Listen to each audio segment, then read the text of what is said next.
வணக்கம். இன்றைய செய்திகள். வாக்காளர் பட்டியல் சிறப்பு திருத்த பணியில் விண்ணப்பத்தை பூர்த்தி செய்ய சில இடங்களில் ஓட்டுச்சாவடி அலுவலர்கள் அனுப்பும் நபர்கள் விண்ணப்பத்திற்கு ரூபாய் வசூலிப்பதாக குற்றச்சாட்டு எழுந்துள்ளது.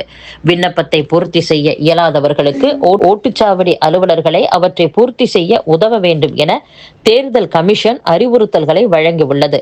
ஆனால் சில இடங்களில் ஓட்டுச்சாவடி அலுவலர்கள் நேரடியாக வீடுகளுக்கு செல்லாமல் தங்களுக்கு தெரிந்தவர்களிடம், அரசியல் கட்சியினரிடம் விண்ணப்பத்தை வழங்கி அதை விநியோகம் செய்யும்படி கூறுகின்றனர். அவர்கள் வீடுதோறும் சென்று விண்ணப்பத்தை வழங்குகின்றனர். அப்போது விவரம் தெரியாதவர்களிடம் விண்ணப்பத்தை பூர்த்தி செய்ய ஒரு விண்ணப்பத்திற்கு ரூபாய் வசூலிப்பதாக குற்றச்சாட்டு எழுந்துள்ளது. ஒரு வீட்டிற்கு 4 வாக்காளர்கள் எண்ணில் ரூபாய் வசூலிக்கின்றனர்.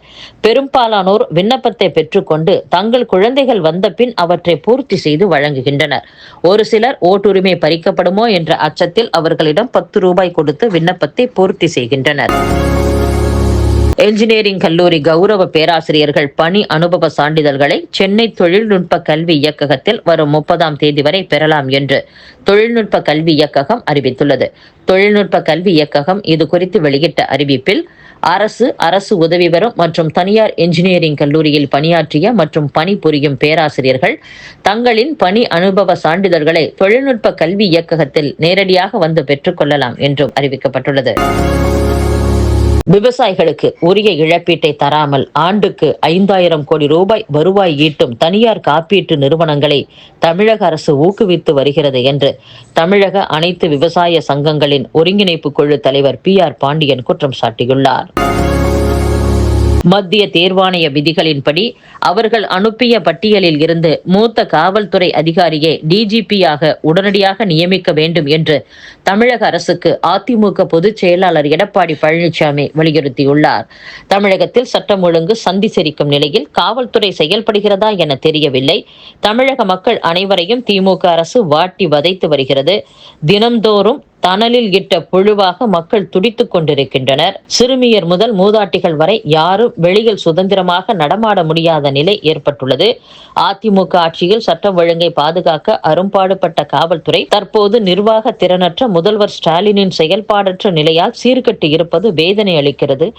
இந்த ஆட்சியின் அவலங்களை எடுத்துரைக்கும் சமூக ஊடகங்களை முடக்குவது திமுக அரசின் சாதனையாக உள்ளது என்றும், 4 ஆண்டு கால திமுக ஆட்சியில் 6999 சிறுமியர் பாலியல் வன்கொடுமைக்கு ஆளாகியுள்ளனர். இவர்களுக்கு 104 கோடி ரூபாய் நிவாரணம் வழங்கியுள்ளதாக சமூக நலத்துறை அமைச்சர் கீதா ஜீவன் கூறியுள்ளார். இது சட்டம் ஒழுங்கின் தோல்வியை வெளிச்சம் போட்டு காட்டுகிறது.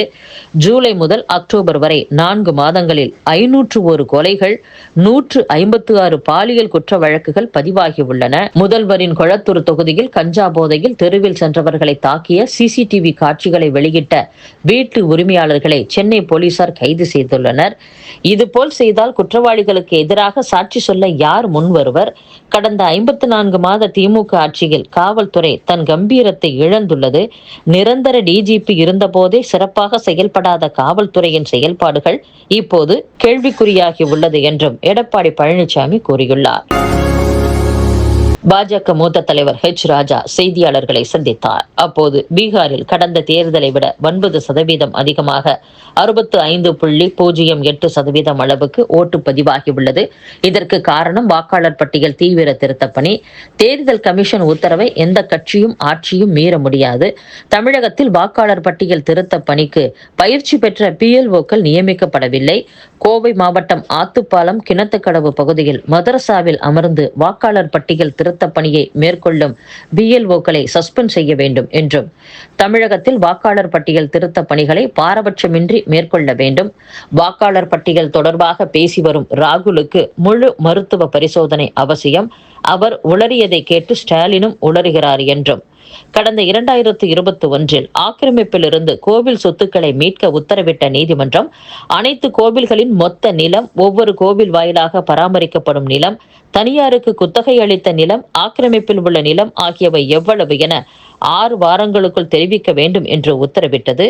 ஆனால் திமுக அரசு இதுவரை பதிலளிக்கவில்லை. இதை சொன்னதற்காக 40 இடங்களில் என் மீது வழக்கு பதியப்பட்டுள்ளது என்றும் ராஜா பேசியுள்ளார். இத்துடன் செய்திகள் நிறைவடைகின்றன. மீண்டும் நாளை சந்திப்போம். வணக்கம்.